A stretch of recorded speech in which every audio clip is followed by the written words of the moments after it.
Uh, okay, fine, fine. So this while driving submission, we are waiting for Moodle, right? We are not worried about the deadlines. So deadlines is next day. Fine. So now can carry out schedule.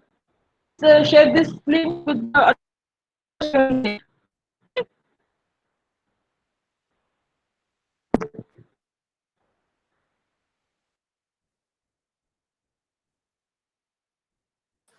Hello,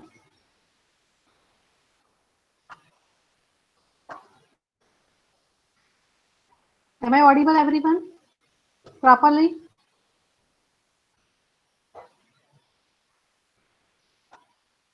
Okay.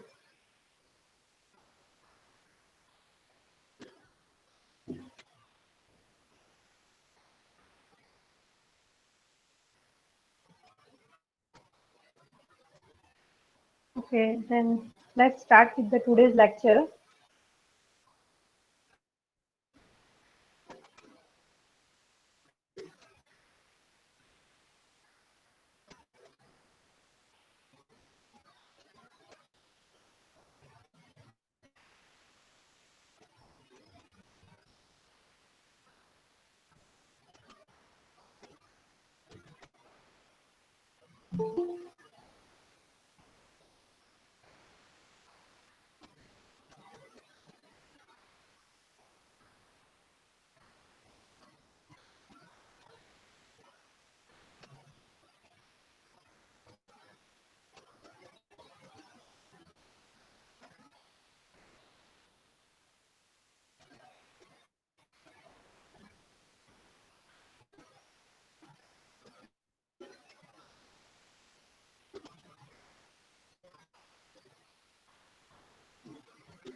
Okay, so listen everyone, in last lecture, we have discussed the problem of crypt arithmetic. Now all of you know that crypt arithmetic problem.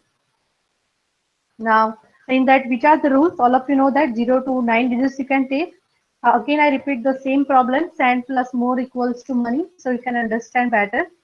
The rules, all of you know that 0 to 9 number you can take. Then no two letters have a same value, and all the same letters have to be the same number. It's rules that you have to remember. No two letters have the same value, and all the same letters have to be the same number. Okay. Now, see, in last lecture that we have discussed, that is in this sand or money.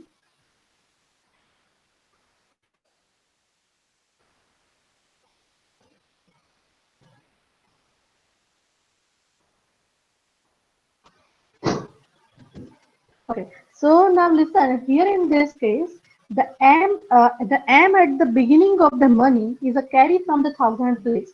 Now see, if you are considering here, if you are considering the highest four digit number, suppose it's a 9999, it is also a 9999, right? So in that case, if you do the sum of this, 9 plus 9 something, so it must be what it is. Suppose you are taking the highest number, so always the carry must be what? Always the carry must be 1. So here you can say that the m is also m is what? 1. Now if m is 1, then which are the possibilities for s? Now m is 1, then which are the possibility of for s? So here you can say that for s, either it is what? For s, the highest value you can take. The s is 9, or you can say that S is 8 with C4 carry. S is 8 with C4 carry and S equals to 9. Okay.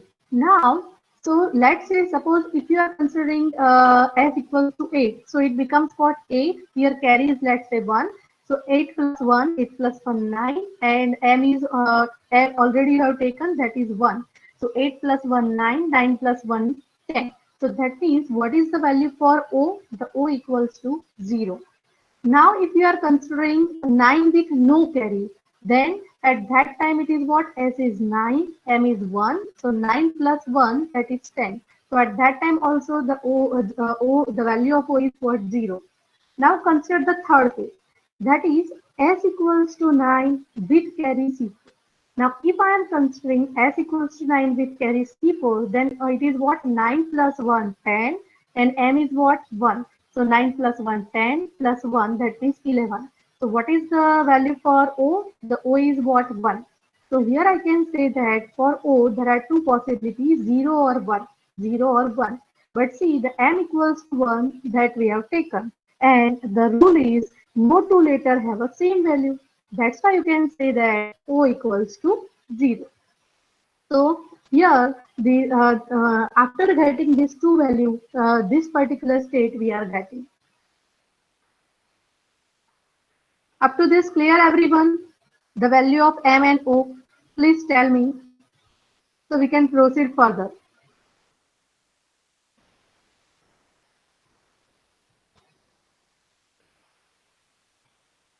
Okay, everyone. Now move ahead. Okay. Now see, after getting these two values, now so here you can say that see when you are for O when you can get 1. So when I am taking S equals to 9 with carry C4, so at that time for O I am getting 1, right? But all of you know that, see here M equals to 1 we have already taken. So that's why you can say that the O is not equals to 1. Okay, so that means we can say that the S equals to 9 with no C4, right? S equals to 9 with no C4. Right, so for S, these are the two possibilities, 9 with no C4 and another is the S equals to 8 with C4. Now consider this case. Now S equals to 8 with C4. So now here, when this C4 carry is generated, so if I write E plus 0, sorry, E plus O, that is equals to N plus 10, then the carry is generated. So here you have to write this equation, E plus O, that is equals to 10 plus 10. So here you can write E equals to 10 plus n. Now, what are the possibilities for this E? So, let's say, suppose I am taking E equals to 9. So, now all of you know that O equals to 0. So, if I am taking E only, suppose let's say I am considering two cases. E with C3 carry and E with no C3 carry. But if I am taking E equals to 9, so at that time what happened? The O is 0, so N is also becomes what? 9. But here according to the rule, no two letters have a same value.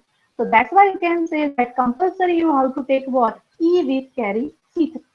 Compulsory here you have to write, suppose let's say 9 I am taking, then you have to write E equals to 9 with carry C3 is compulsory, right? Otherwise E and N becomes same, but it's not possible. So now consider this case, E equals to 9 with carry C3.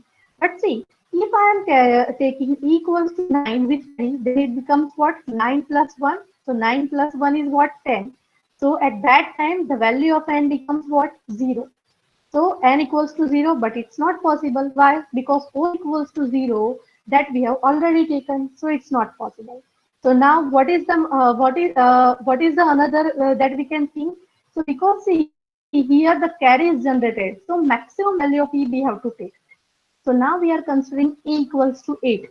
But see the E equals to 8 is also not possible because F equals to 8 we have taken. Up to this clear? So from that we can prove that. So that's why we can say that the S equals to what? This S equals to 8 we can't take. So now from that we can say that S equals to 9. Right? So after getting all these three value, now this is a particular state I am getting. Okay. Up to this clear? Can you tell me? Anyone have a doubt up to this? Up to S equals to 9 that we have proved. Now anyone have a doubt? Please tell me the answer. Okay. Rutvik, what's the problem? Please unmute your mic.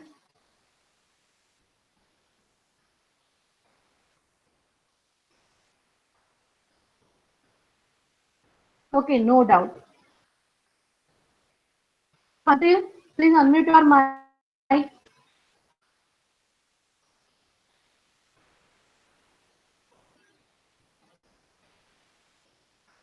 Hello. Please unmute your mic and ask me.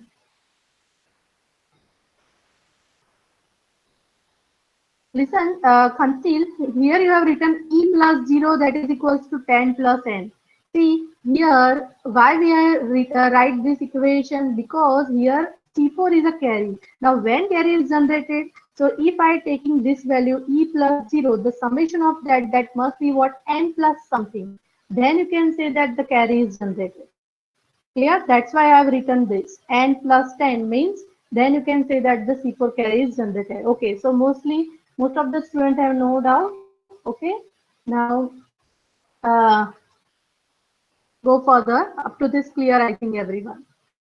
Now, see here I have written N equals to E plus 1. Now see the previous one. So here in this case, now see up to this, it is final. The E with C3. Listen everyone. So here what I have taken here, I have taken S equals to 9. Okay, up to this everyone clear.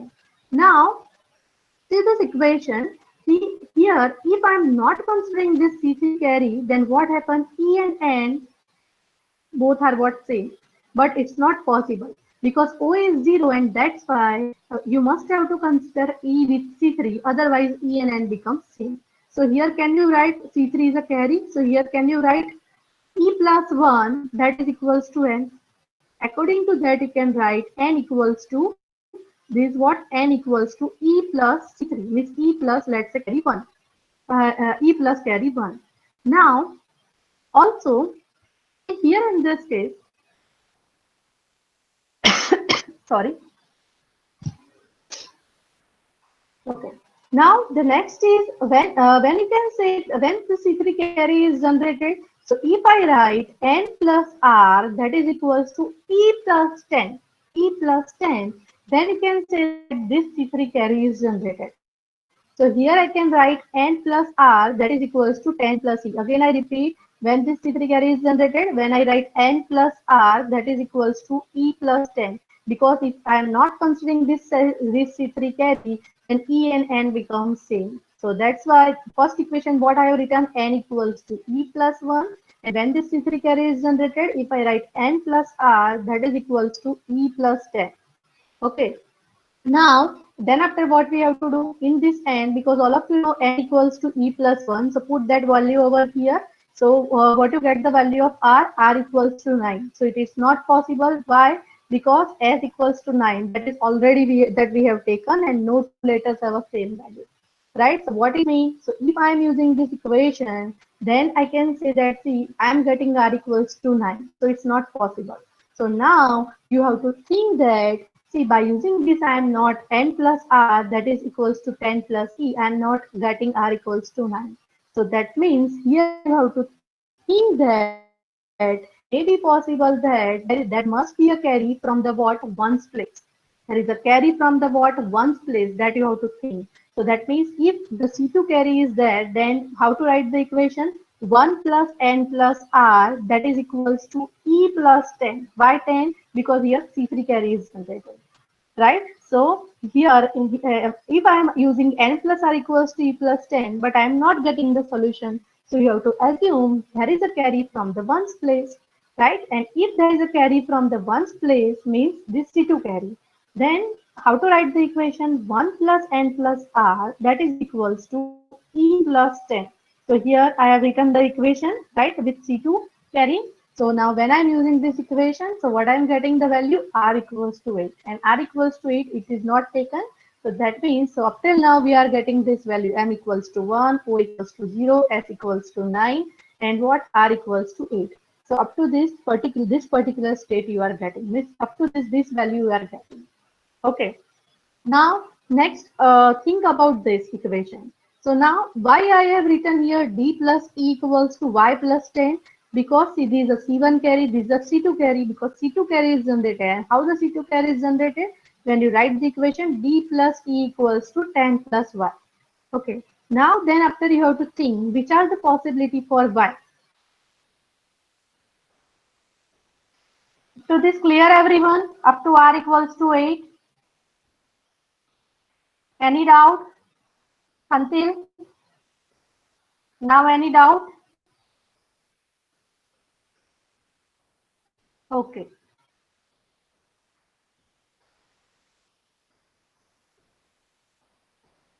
Now listen, here I have write d plus equals to 10 plus y. Now what are the possibility for y? So you have to think from the start. Means 0 to 9 you can take. 0 can you take? No, you can't take 0. Because o equals to 0 already we have taken. Can you take 1? No, because m equals to 1 that already we have taken. Right? So you can't take, yes, you can't take m equals to 1. Now, what about now y? So at least two. Two means two, three, two. At least two means two or more that you have to consider, right? So at least it must be two. So if it is y equals to two when I am considering, then what are the possibility for DE? So that you have to think. When you get this two, so if I am taking D as a 5 and E as a 7, so 5 plus 7 means 12 I am getting. Or if I am writing 7, D equals to 7 and E is 5. So 7 plus 5 that is equals to 12. So in that case y is 2. So these are the different two possibilities, right? Now if I am taking D equals to 5 and E equals to 7, consider the first one. But see, here all of you know this equation n equals to E plus 1. So here in this case, which value I am getting? N equals to 8 I am getting, but it's not possible. Why? Because R equals to 8 that is already taken. No two letter that contains have the same value. Okay, now consider the next case. That is D equals to 7 and E equals to 5. Now in that case, the N becomes what? 6. So up to this clear? So now n is 6 and e is 5. So now all the values we are getting, and after getting all the value, you have to put here. In sand plus more equals to money, right? So now all of you see the solution. In solution, you see that all the same letters have a same value and no two letter have the same value. So here see D is 7 and is 6 means no two letter have a same value and all the same letter have to be the same number, right? So in this way, you can solve the problem. So in exam, any arithmetic problem is given, you have to think this rule. Based on that, you have to solve it and see it totally based on assumption. It may be possible that some of the problem have a unique solution. It may be possible that other problem they contain more than one solution, right? So this is my approach. You can follow your approach. See, this example is totally based on prediction, right? So totally based on prediction. So in depend sorry. So in this way, see this first example that I have explained, see how to solve it, right? So it totally based on assumption that you have to remember.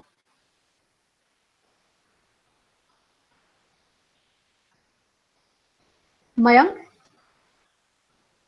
what's the doubt? 2, 3, 4, 5, 6, 7. Please unmute your mic.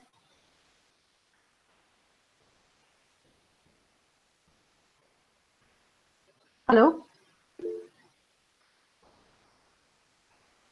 Okay, okay. It was answer right. 2, 3, 4, 5. Yes, you are correct.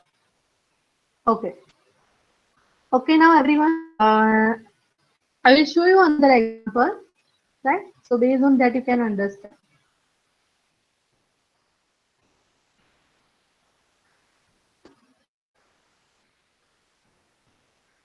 Okay, now listen.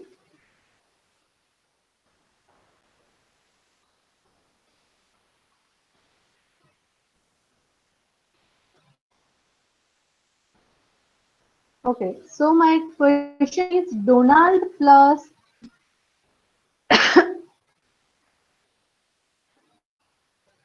Gerald that is equals to Robert, right? So these my see same way any arithmetic problem can be asked.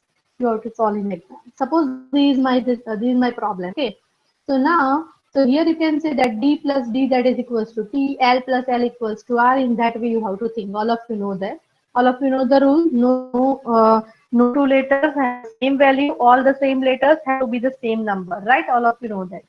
Now listen in this case. So here I have taken, let's say I am taking D equals to 5. See, this is my assumption. It may be possible that your assumption may be different, right? So see, depends on person, the assumption may be vary. So let's say here when I am trying to solve this, it may be possible that when you are trying to solve it, suppose let's say initially I have taken d equals to 5, but it may be possible that I am not getting by using this value, I am not getting the answer. So in that time, what you have to do? You at that time with different value, how to think, and with the help of that, you have to try to solve it. Okay, try to solve it. So let's say I have taken d equals to 5. Now considering if I am taking d equals to 5, so now what 5 plus 5? So that's why what I am getting t is 0 and the carry is over here. So that means this is a C1 carry, this is a C2 carry, right? So here I can say that t is 0 and the C2 carry is 1. Okay, now then after what I am seeing here, so see this equation. Here all of you know O plus E equals to 0. But see here, this both the here the both the letters are same. This O, this O. So when you get this, so here suppose if I am considering E with carry. So let's say when you are getting, so if maximum value you have to consider. So see, if I am taking E equals to 9, but with equals to 9 with carry, so 9 plus 1 means 10. And let's say, so means any you are taking. But see, if you are considering equals to 9 with carry, so it becomes what 9 plus 1 means it becomes what.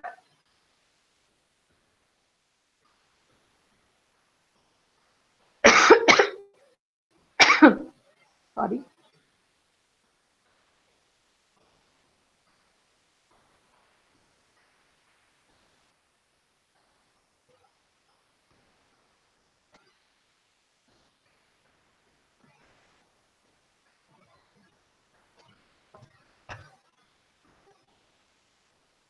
See, any value, let's say, any value you can consider. Suppose, let's say, I'm considering O equals to, let's say, 1.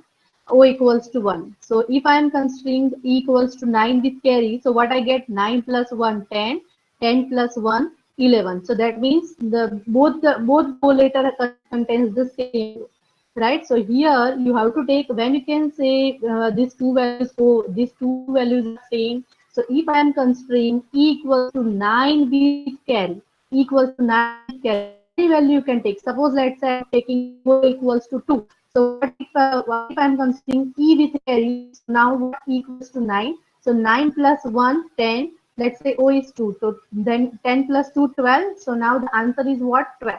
So that means both the O that contain the same letter have a same value.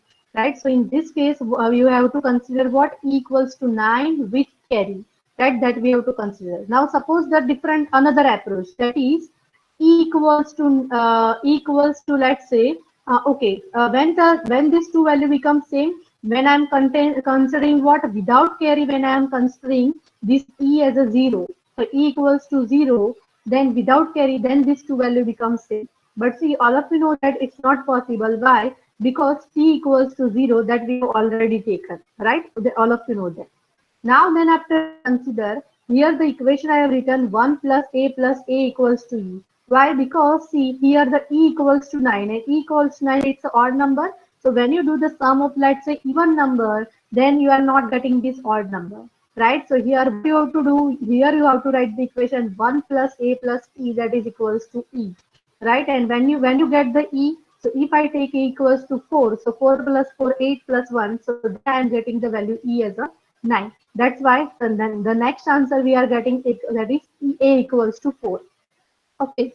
Now then after C constraint here, the why I have written L must be greater than equals to 5, because see here in this case, so when you get because here what I have written 1 plus A means here in this particular at see these are ones, tens and hundred. So in this case the carry is generated. Now when the carry is generated, so if I write L plus L equals to so R plus, so here the value must be what greater than equals to 5, then at this place the carry is generated, right? So here you can write L must be greater than equals to 5. But see, can you take L equals to 5? No. Why? Because D equals to 5 we have already taken. Now see, if I am taking L equals to 6, so it becomes what? 6 plus 6, 6 plus 6. Why it is R equals to 3? Because see, in D I have taken 5, 5. So 5 plus 5, 10. So at that time carry is already generated. So if I am taking L equals to 6, means 6 plus 6, that is 12. 12 plus 1, that is 13, and that's why R becomes what? 3. R becomes 3 and carry here is generated, that is 1. So that is what? 1 plus A plus A. Right? All of you know that. Now, after that, what? See, here I have written, see, here I am getting R equals to 3. But here, why it is not possible? But see this here. See, in D equals to 5 we have taken. But if I am taking R equals to 3, so all of you know that if I am performing summation 5 plus G, whatever the value is there, so 5 plus something, then I am getting the answer more than 3. Right? So that's why I can say that R equals to 3 is not possible. Up to this clear, everyone?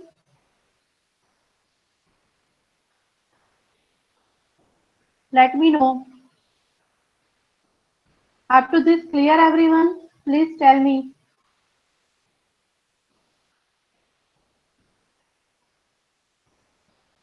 Hello? Okay.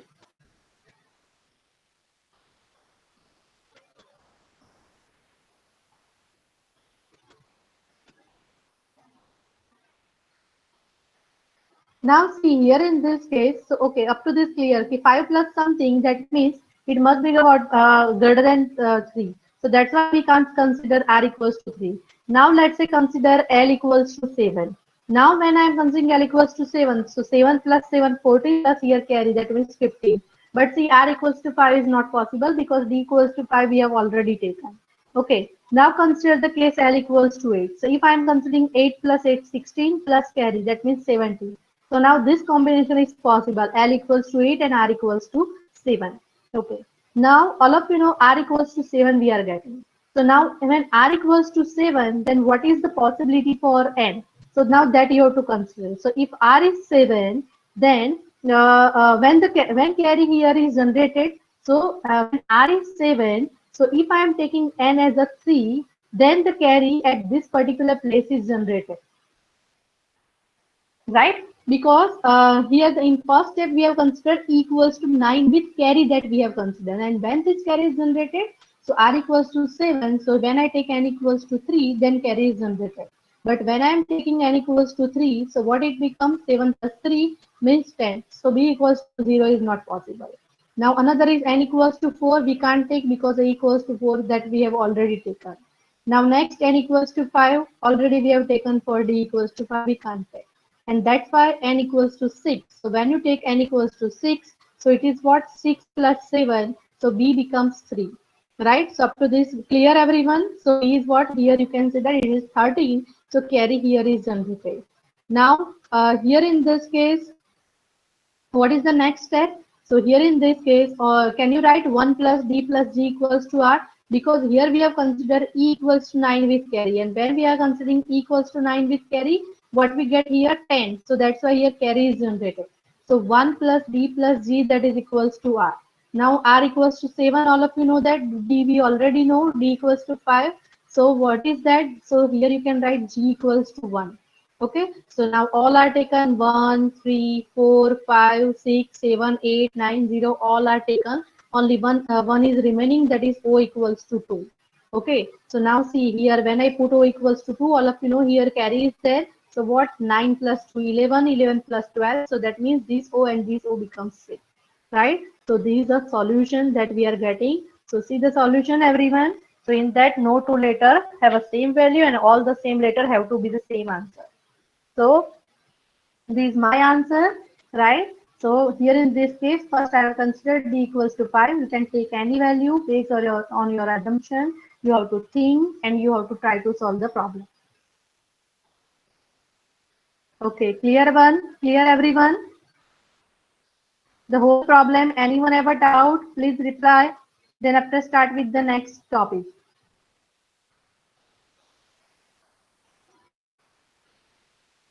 Please try to respond. Please respond.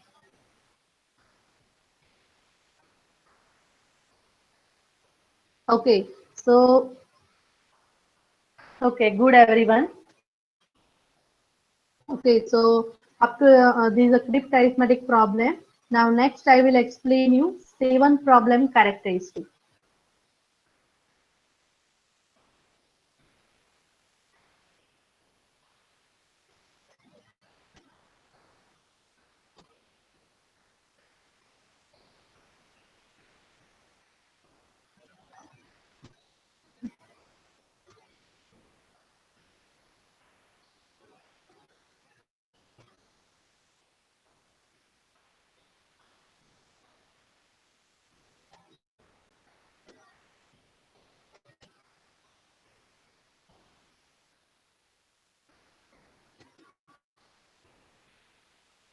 All of you are getting that Google Drive link? Yes or no? In that I have uploaded the material. Also in Moodle I have uploaded it. Okay. Today's lecture material also I will share on that Google Drive link as well as on Moodle. I will put the material so you can refer to it.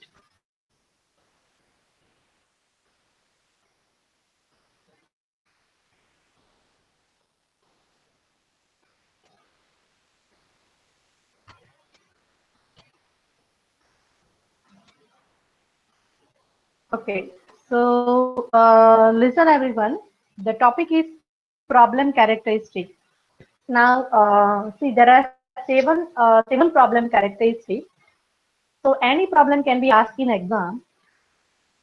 First go through the theory and then after we discuss with a particular problem. So in exam, any problem is asked. You have to apply this seven problem characteristics, and based on that you have to give the answer. So here you can say that in order to choose the most appropriate method for a particular problem, it is necessary to analyze the problem along several key dimensions. There are seven problem characteristics. The first is the problem decomposable? Second one can solution step be ignored or undone? The third point is the problem universe predictable? Fourth is a good solution absolute or relative? The fifth characteristic is the solution a state or a path? The sixth one what is the role of knowledge? And the seventh characteristic does the task require interaction with the with the person? So listen here everyone. In order to choose the most appropriate method for a particular problem, it is necessary to analyze the problem. Any problem is given, it is necessary to analyze the problem among these seven problem characteristics. So one by one, we will through example, will explain you all the characteristics. Let's say the first characteristic is the problem decomposable?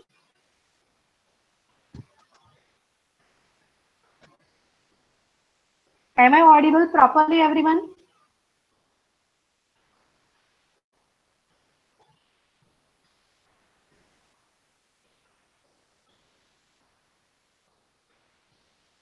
Okay.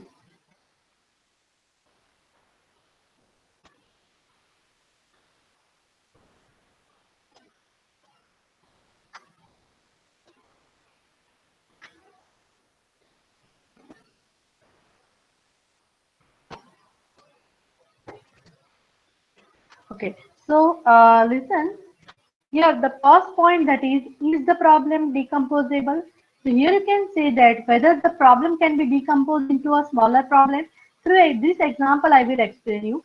Using the technique of problem decomposition, we can often solve a very large problem easily. Now, I will explain you two problems. One example that I will explain you that is problem of computing expression, and another example that I will explain you that is a block problem. So here, suppose we want to solve the problem of computing the expression. Suppose this is the expression that you want to compute, right? So here in this case, how we can solve the problem. If I want to solve this particular problem, then how we can solve it? So we can solve this problem by breaking it down into a smaller problem in each of which we can solve by using a small collection of specific rules. Now see here in this case, at each step, so any problem is suppose there is any problem is given. So at each step, at each step it can check to see whether the problem is working on a immediately solvable or not. See, suppose this is a problem. Now, if you are trying to solve this problem, so that particular stage you have to check whether the problem is immediately solvable or not. If the problem is not immediately solvable, so if the problem is solvable, immediately solvable, then return the answer easily. But if the problem is not immediately solvable, then in that time, what you have to do? Try to decompose the problem into a smaller problem. So here, what I am doing, these are large problems. I am dividing into a small, I am decomposing it. So try to decompose the problem into a smaller sub-problem, and this continue recursively that you have to perform. Recursively you have to perform. Okay. Now, so here in this case, see here when I'm decomposing, all of you, so all of you see that all the sub problems are independent. All the, see, this sub problem does not, it is not depend on this sub problem. So all sub problems are independent, right? And after that, if I'm combining all this sub problem, then I'm getting the original answer. So that's why we can say that these are decomposable problems. The problem of computing, so here any problem is given, you have to check whether it's a decomposable problem or it is not a decomposable problem. Again, I repeat that same thing. Let's say, suppose we want to solve the problem of computing the expression, right? So at each step, what you have to check, here at each step, we have to check whether the problem is immediately solvable or not. If the problem is not immediately solvable, then what we have to do? You have to divide it into a smaller sub-problem. But if it is immediately solvable, then return the answer immediately. Otherwise, in other case, what you have to do? Divide it into smaller sub-problem, and this continue this process recursively. Right? Now here you can see that all the sub-problems are what? Independent. Right? There is no dependency is there. And when you try to combine this all the sub-solutions, then you are getting the original answer. Right? So here you can say that this problem is known as this problem is a decomposable problem. This is the example of decomposable problem. Any doubt, everyone? Please tell me. Clear, everyone? Problem of computing the expression.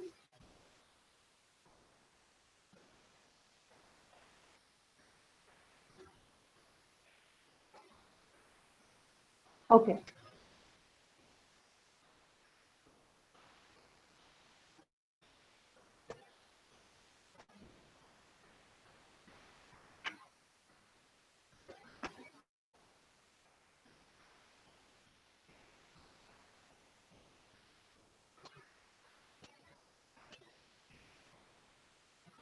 Okay, now listen everyone. The next problem is a Blockware problem.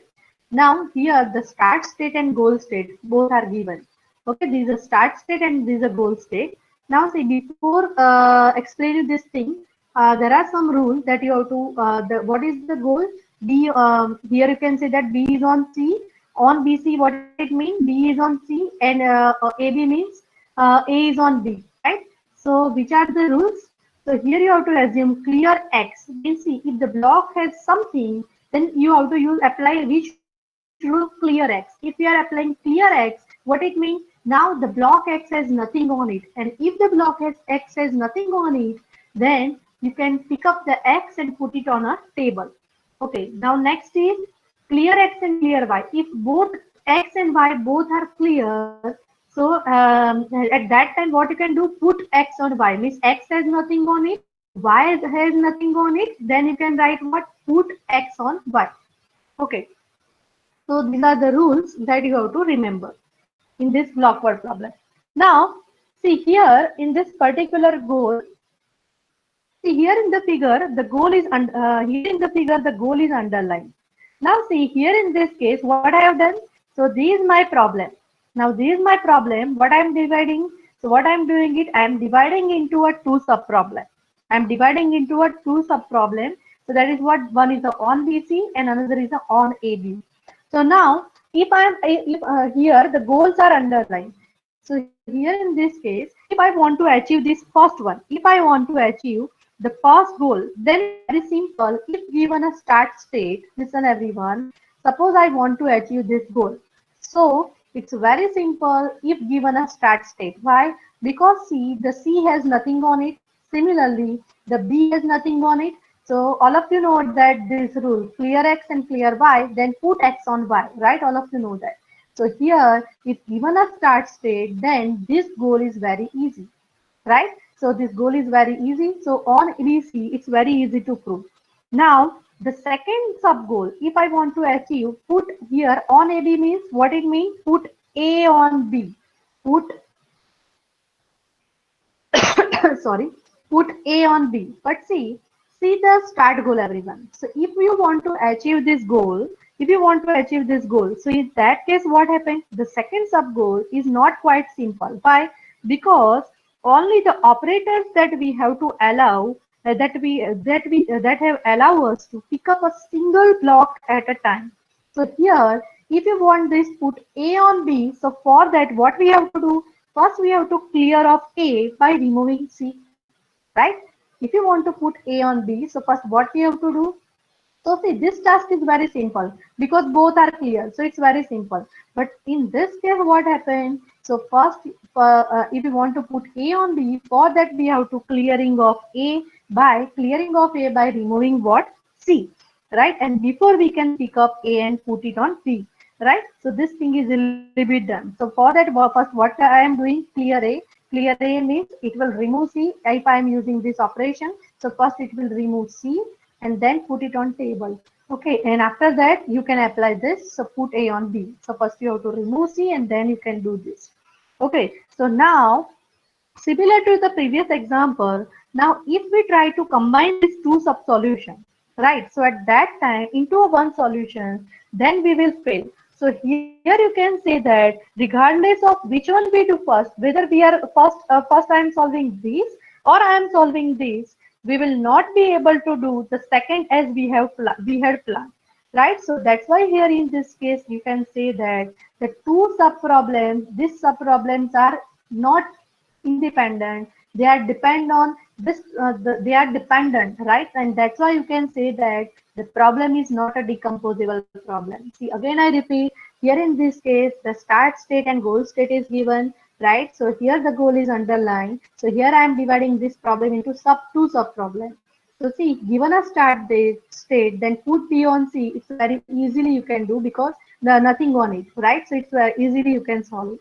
But see, when you are trying to solve it, so it's somewhat difficult because here in this case, what happened? First, you have to clear C, and then you can put A on B, right? That is possible. But see, here in this case, what I have explained, if now similarly in previous case, what I have done, I am dividing the problem into sub problem, but after that, when we are combining it, I am getting the original answer because all the sub problems are independent. But here in this case, what happened? When we are combining this, so at that time, we are not combining the two solution into a one solution. So at that time, we will fail, right? We are not achieving the goal. We are not achieving the goal regardless that which one we do first, whether we are solving this or this. So we will not be able to do the second as we had planned, right? So here you can say that dependency is there, right? They are not independent, and that's why this type of problem is not is it, this blockware problem is an example of non-decomposable problem, right? So problem of computing expression, it's an example of decomposable, and blockware problem is an example of non-decomposable. Similar way, any topic can be asked, let's say 8 puzzle or traveling salesman, any is given, right? You have to think whether the problem is decomposable or not, right? But that type of example at the end of this several problem characteristic we will discuss. Okay, so right now just I will explain you the characteristic, but that type of question can be asked in exam. Any topic is given, you have to think about the 7 problem characteristic, and and then you have to write whether the particular problem is decomposable or non-decomposable. Clear, everyone? Decomposable problem, please tell me.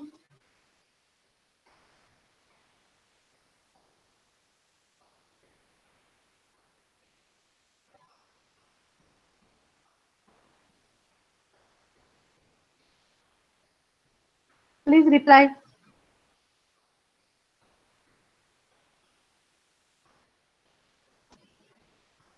I think all are clear. Now move on to the next topic.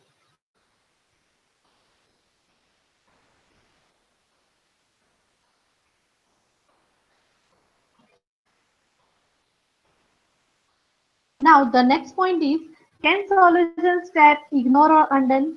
So now listen, here there are three classes of problems are there: ignorable, recoverable and irrecoverable. In ignorable, in which the solution step can be ignored. For example, theorem proving. One by one I will explain you all that classes. Recoverable, in which the solution step can be undone. For example, 8 puzzle. And irrecoverable, in which the solution steps cannot be undone. And for example, you can say chess. So now first I will explain you the first problem, that is ignorable. Now suppose, see, in ignorable, the example is theorem problem. Now suppose, for example, suppose we are trying to prove a mathematical theorem, and we proceed by first proving the lemma that we think will be useful for that. So if any problem is given, suppose any mathematical theory is given, and we are trying to prove it by some lemma. But after some time, it may be possible that suppose we are not getting the answer, means we fail. So at that time, what to do now? So here you can say that just the answer is start again. So here in this case, we have lost is the effort that was spent. The effort that was spent. So here, this example in which you can say that the solution step can be ignored. Means, so what I have explained, when you are solving this theorem proving example, so when I'm trying to prove it by some lemma, but after some time when I feel, suppose after some time I'm not getting the answer, means we fail. So at that time, what we are doing, what to do now? So here we can say that start again. Is again proving with some another formula or lemma, something. Again, you have to prove it. So here, just we have lost, that is the effort that was spent. So here, this type of problem is known as the ignorable problem. Means once you are not getting the solution, so right, what you have to do? You have to ignore the previous one, and then start it again. So that's why theorem proving is an example of what ignorable class.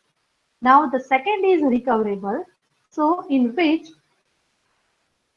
up to this clear, everyone? Am I audible properly, everyone? Please reply. Am I audible properly?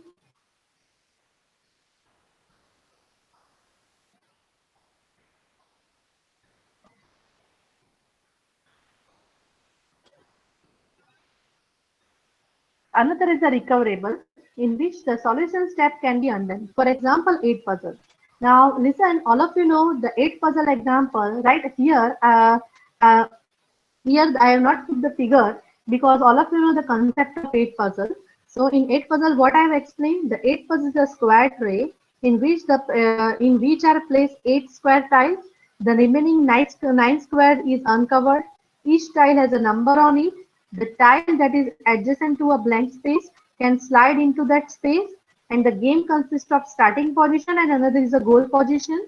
And what is the goal of in 8 puzzle? All of you know, the goal is to transform the starting position into a goal position by sliding the tiles around, right? All of you know that. Now, suppose, see, suppose when I'm attempting to solve the 8 puzzle, we might make a stupid move. For example, suppose, for example, we might start by sliding a particular tile into an empty space. Let's say, for example, see here, I am not shown a big figure. So imagine that, right? Imagine there is some figure. Now we might start by sliding some tile into an empty space. Suppose, right? Sliding the tile into an empty space. But having done that, we cannot change our mind and immediately slide the another tile into an empty space. Listen everyone, again I repeat, suppose we might start by sliding the particular tile into an empty space. But once we have done that, we cannot change our mind and immediately slide another tile into that empty space. Since the empty space will essentially have moved, so we cannot do that. So for that, what we have to do? So we can backtrack and undo the first one. See, after suppose let's say the first tile you have moved into the empty space, but after that your mind is changed and you are after that your mind is changed and immediately you are sliding the other tile into that empty space, but it's not possible. So what we have to do? First you have to undo the first one. First you have to undo the first one, or you can say that backtrack, and then after you are sliding that particular tile to where it was, right? So then you can move to a next one. So here you can say that in a 8 puzzle, the mistakes can still be recovered, but not quite as easy as in the theorem proving. And here you can say that the control mechanism for 8 puzzle solver must keep track of the order in which the operation are performed so that the operation can be undone one at a time if necessary. And okay. So up to this clear everyone? Clear everyone? So in an 8 puzzle, so again I repeat, in an 8 puzzle, if the mistake can be done, then it can be recovered. Because what happened, what I told you is, suppose for first of all I'm sliding the particular tile into a empty space, but after that again in that, suppose my mind is changed and again I'm sliding the another slide into the empty space, but it's not possible. What you have to do, you have to undo, means you have to backtrack, you have to backtrack, and then after you can slide in the another slide, right? So here you can say that in 8 puzzle, if the mistake is occurred, then here it's possible to undo. Here, then in that case, the solution step can be undone, right? But see, the compulsory one thing you have to remember, that is, in 8 puzzle, need to keep track of the order in which the steps were originally operations are performed, so that the operation can be done one at a time if necessary. Just you have to keep track of the order in which the operations are performed. Now, the next one, that is irrecoverable, so in which the solution step cannot be undone. So suppose, for example, here chess is given. We suppose a chess playing program make a stupid move and realize later. So, but see here in this case, in the game of chess, you have to know that can't start again or backtrack. So all it can do is to try to make the best use of current such situation and go on. So that means this type of problem where the backtracking means that this type of step cannot be undone. So clear everyone? So three classes of problem that we have discussed in theorem proving, what we have discussed. So when we are proving with lambda, but we are not getting the solution. So what we are doing, just ignore the particular step, and then what we are doing, start it again, right? We have lost that is the effort that was spent. The second example is recoverable 8 puzzle we have discussed. Okay, once we have done the mistake, then you can say that by using a backtracking, and here the undo is possible, right? But just here in the case of this, we need to keep track of the order in which the steps was originally done, right? So that the operation can be undone one at a time if necessary. And another is a chess in which the solution step cannot be undone. So in that, see, once we make the stupid move and realize later, so in that case we can't start the again or backtrack. All it can do is what, try to make the best use of current situation and go on, right? So these three classes that we have discussed. Now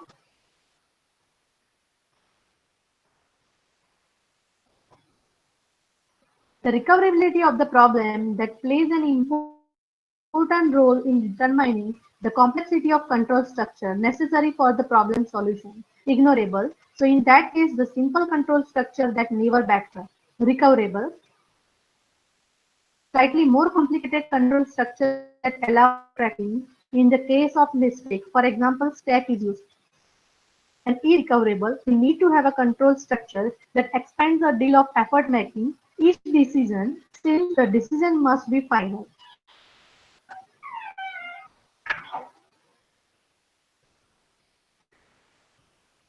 Okay, up to this clear everyone? Please let me know. Please reply. Up to this clear?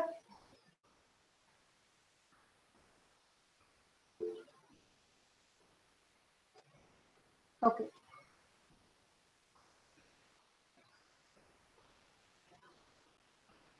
Okay, so listen, last 3 minutes left. So just I will give you a brief overview about the next topic, and then after in next lecture I will explain you, is the universe predictable? The third characteristic, that is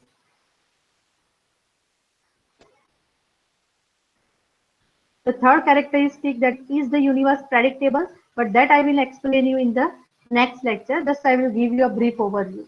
So here in this particular characteristic is the universe predictable. The two example that I will explain you. One example is a eight puzzle, and another is a breach. Now all of you know the eight puzzle. So in the case of eight puzzle, what happens? Every time when we make a move, we know exactly what will happen. In the case of eight puzzle, this means that in this type of problem, it is possible to plan the entire sequence of move. See, when you trying to solve the eight puzzle, so every time when we make the move, so we know exactly what will happen in the next stage. So at that time, here you can say that it's possible to plan the entire sequence of move and confident that we know that what the resulting state will be, right? That you know. And so here you can say that we can use planning to avoid having to undo actual move, right? So for that, which thing is required? Planning is required, right? To avoid undo actual move. Okay. So the control structure that allows the backtracking will be necessary. So here, one way of describing the planning. So here you can say that in eight puzzle, there are two type of classes are there. One is a certain outcome, and another is a what uncertain outcome. Eight puzzle where the certain outcome is there because start and goal state is given, and here you can say that here certain outcome is there. Right. So, for certain outcome, you can say that one way of describing the planning is that it is the problem solving without the feedback from the environment. Because when you are trying to solve the puzzle, no feedback is required. And for solving certain outcome problem, openly approach will work fine. Still, the result of action can be predicted perfectly. All of you know that in eight puzzle, right, the solution can be predicted perfectly, and the planning can be used to generate a sequence of operators that is guaranteed to lead to a solution. So here two type of classes are there. One is a certain outcome problem and another is an uncertain. Eight puzzle is an example of certain outcome and breeze is an example of uncertain outcome. Okay, so okay, so in next lecture, I will explain you. Again, I will explain you this characteristic is the universe predictable. Thank you.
Good afternoon, students.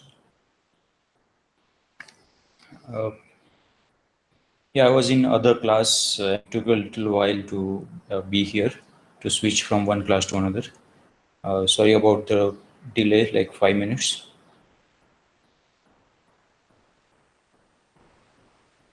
So you're able to hear me, right? Please respond.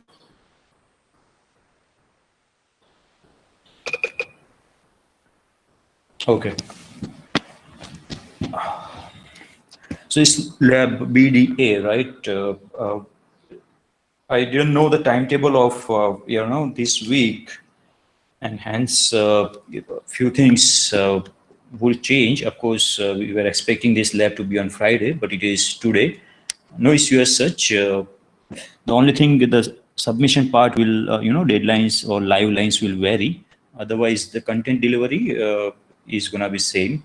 So in the previous week in BDA Lab 1, we have learned how to handle, various data sources traditionally, which included RDBMS, import, export, database dump, and finally we also learned how to create a data warehouse and the data warehouse operations like slicing, dicing, etc. So if you have not followed Lab 1 guidelines on Conduit BDA, please do so. By midnight today, you have to upload the Lab 1 on Google Form. Anybody completed that part? I haven't got chance to check that. Anybody completed that Google Form Lab 1 upload? Was there any glitch? I mean, anybody was successfully able to upload Google Form? Sir, Yes. in a data warehouse, how we can perform the rotate operation or pivot operation, we can say. Okay. Okay. Uh, we'll take this up. Fine. So Jaimin has this question: the pivot and rotate operation, and they were not described in existing lab manual, right? They were not described. And sir, for task 8, Hmm. we explain all the 7 tasks in very detailed manner. So we have to perform task 8 or the all the upper tasks are satisfying. Okay. The task 8 on Sunday, we described task A is not about your lab submission.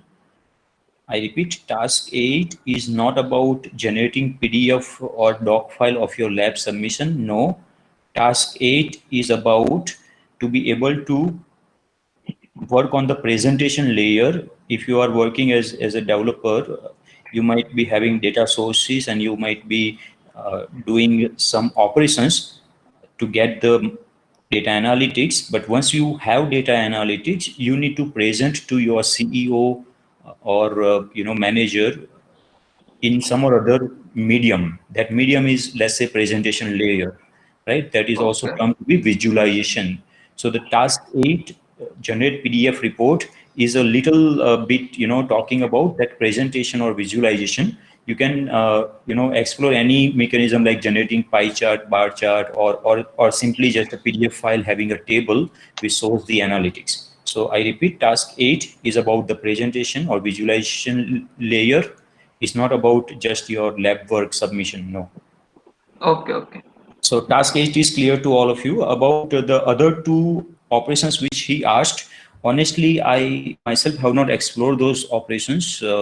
So I would have to look into and get that done. But I would advise you to skip that for now. Those other two operations on data warehousing which you described. It is good to learn. If you are facing any issues in getting them done, we can take it offline. We two, I mean, can work together and resolve. If you are interested, we can definitely do that. My experience will definitely help this or that way. Okay. But for now, to all other students, I would advise you to stick with only 4 basic operations, which were slicing, dicing, roll up, and drill down. But you can always explore if you are interested. Okay. And one because he touched this operations part, let me tell you, drill down and roll up for a given scenario, is it the case you will be always be able to drill down? I mean, is there a limit on drilling down levels, or is there a limit on rolling up level? The answer is yes. There is a limit. I mean, whatever is your design of your data warehouse, if you have the highest category of, for example, university only, then you cannot further roll up. You cannot, I repeat, you cannot roll up further than the university. I mean, you understand what I'm trying to tell you. You have to understand drill down and roll up. They go with the hierarchy what you have, in your data set, data warehouse, right? So you cannot do endless drill down, or you can not do endless roll up. I hope I'm clear on that, and you also understand why. And less, like infinite drill downs and infinite roll ups, that's not possible. They both operation go with the hierarchy what your data warehouse is supporting, right? To go more beyond the available drill down option, you'll have to change your design, and you'll have to have more data into your data warehouse. Then only you'll be able to do one more further level likewise. Anyways, fine. So before more people take break and move away, we will move on to lab 2, right? So yeah, I believe the Google form should be smooth. You just upload that for now. We'll have experiences and then we'll improvise on that. Okay. Fine. Lab 2. So the content is up there on Drive, right? Anybody explored Lab 2 content this morning? Okay, you were in the classes so throughout the day, so you may not have got chance to do so. Fine. So what is Lab 2? What that is about? Handling. Or let's say setup of Hadoop, and to be able to start and monitor. Okay, to be able to start Hadoop and monitor. That is what is the lab 2 requirement. So give me a moment. Let me start the documentation first, and then we'll move on to the setup, etc. Now, many of you would be using Windows, right? Some of you might have Linux also, right? So please, how many of you, I mean, anybody is having Windows 10, there is something called GNU terminal. Anybody is using GNU terminal in Windows 10 or Linux terminal in Windows 10? So what is that feature in Windows, specifically with Windows 10? Microsoft themselves headed this initiative, and they supported Linux terminal. Okay, I repeat, without installing Linux, without having any plugins, this Linux terminal is made available to you in Windows 10. So Windows terminal is our DOS prompt. No, I'm not talking about DOS prompt. No, I'm talking about Linux terminal in Windows. Yes, here the Hetul has this exact name, Windows subsystem for Linux. Yes, yes, that is the exact name. So just so that you know, because you are in 7th SEM, you should, some point in time, if you need some immediate help. Hetul, thank you for pointing the exact name. Windows subsystem for Ubuntu. Yeah, it is actually Windows subsystem for Ubuntu, not Linux. So all of you, please mark these words, Windows subsystem for Ubuntu, and explore it at least just to know, what all things can you do being in Windows 10 with respect to Linux, file systems and commands. Anyways, that was one point to move it forward towards our, lab of BDS, because what we used to have until last year, we used to have our own C lab 1, 2, 3, 4, 5, 7, 8, etc. And most of them were installed with Hadoop on a CentOS platform, right? So initially in this lab 2, students were experimenting Hadoop setup. I mean Hadoop, experimenting Hadoop on their own on single computer. They were not doing setup, but they were doing configuration changes, and they were kind of doing administration of Hadoop pseudo distributed mode like Hadoop standalone or single computer Hadoop, but then now because you are at your place, and we are not having that facility, that infrastructure, that C lab 1, 2, 3, 5, 7, 8, etc. available right at this moment. We'll have to find alternative so that you can install and experiment Hadoop on your own. So again, there are various approaches. I may not even know few approaches, which some of you might know. So that's when I raised this topic, saying how can we have Hadoop on each of our computers individually, right?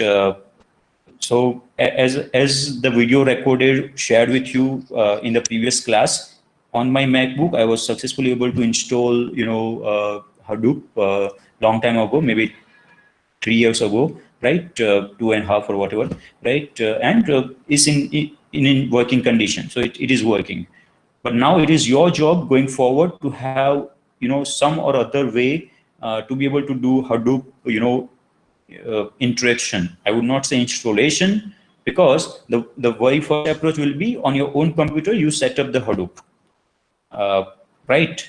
Then next approaches might be, are there any some other friend has Hadoop set up and he shares SSH credentials with you, and you communicate to his computer. Basically, you'll be doing remote Hadoop administration, right? I believe you all know SSH, right?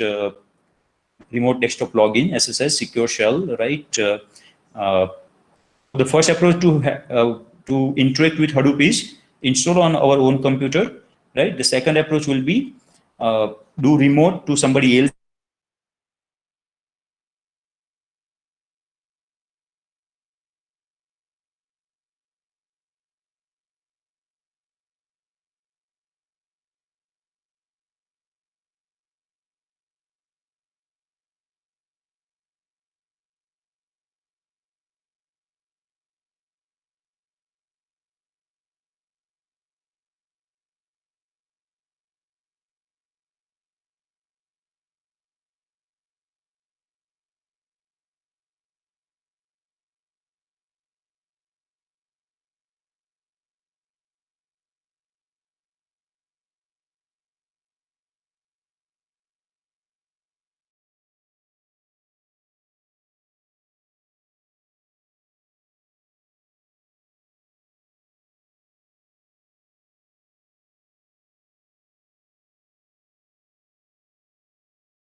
This week, take time and download and install VirtualBox on your system, provided you have